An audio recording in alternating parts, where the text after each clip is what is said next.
Esse aqui é o passaporte palestino, mais especificamente o meu passaporte palestino. Então, como todo mundo parece ter virado especialista em Israel e Palestina nos últimos dias, eu decidi fazer esse vídeo para compartilhar com vocês como funciona para os palestinos entrarem, saírem e se locomoverem dentro de suas próprias terras no cenário atual.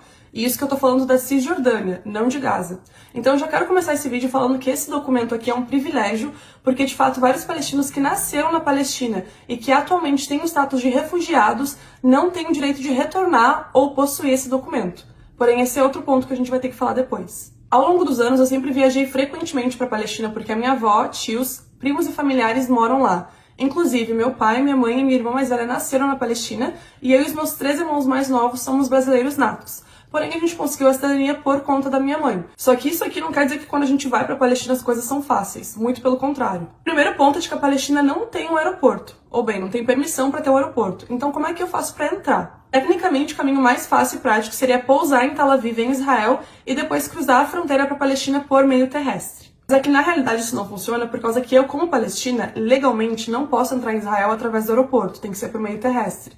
Então eu preciso pedir uma autorização do governo israelense caso eu queira entrar, que muitas vezes é negada ou então demora bastante tempo para sair. Então, para entrar na Palestina, eu preciso ir através da Jordânia por meio terrestre, onde eu cruzo a fronteira para ir para a Palestina. E isso é feito através de 2 ônibus, muita fila e sufoco e também pagamento que tem que ser feito para tu conseguir entrar na Palestina. Outro ponto é que na fronteira, oficiais israelenses podem barrar minha entrada ou então me interrogar por horas caso eles queiram. E isso mesmo tentando entrar na Palestina, porque eu passo pelo controle israelense. E como eu mencionei, eu tô falando da Cisjordânia, porque eu mesmo sendo palestina não posso entrar em Gaza. Inclusive é um tipo completamente diferente de documentação, o que chega a ser bizarro.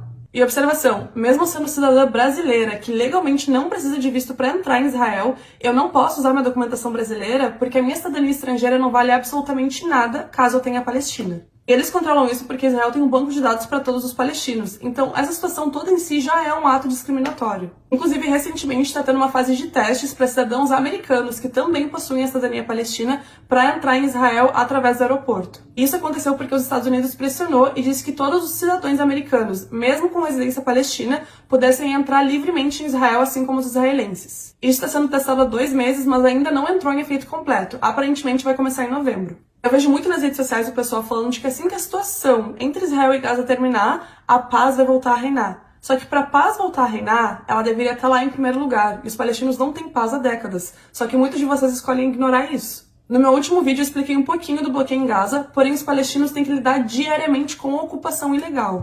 Depois que eu entro na Palestina, tem uma pequena amostra de como é viver sob ocupação, como aconteceu quando eu fui visitar no passado e eu passei 1 mês e meio na Palestina. Como, por exemplo, soldados israelenses em estradas palestinas parando carros para revistas aleatórias, dentro da Palestina. Ou então ter que passar por catracas de segurança e oficiais israelenses para entrar dentro de uma mesquita na cidade da minha mãe, Hebron, que sofreu também um ataque terrorista de um extremista colono judeu, dentro da Palestina. Por exemplo, não poder caminhar por certas ruas de Hebron porque tem assentamentos ilegais protegidos por soldados israelenses.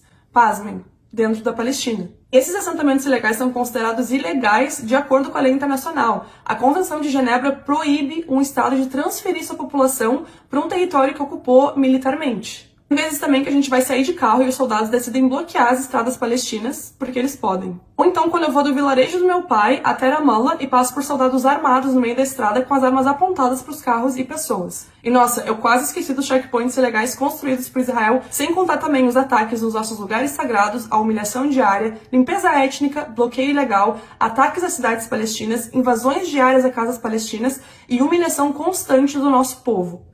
Essas práticas discriminatórias têm nome e se chama apartheid. Então, se a gente parar pra pensar, não tem como a paz voltar porque ela nunca começou e nem vai começar caso, por exemplo, as resoluções da ONU não sejam aplicadas. Como, por exemplo, o direito dos refugiados palestinos voltarem às suas terras, a ocupação se retirar e os assentamentos ilegais de colonos serem retirados de território palestino. Que a limpeza do povo palestino de suas próprias terras acabe e a gente tenha direitos humanos básicos que muitos palestinos nunca experimentaram. Então, como a Lina Sarsur falou, eu não posso ensinar vocês a ter empatia. Ou vocês têm com todas as pessoas, ou vocês não têm. A liberdade não pode ser algo dividido e seletivo, a paz não pode ser algo dividido e seletivo, e muito menos a dignidade humana algo seletivo e dividido.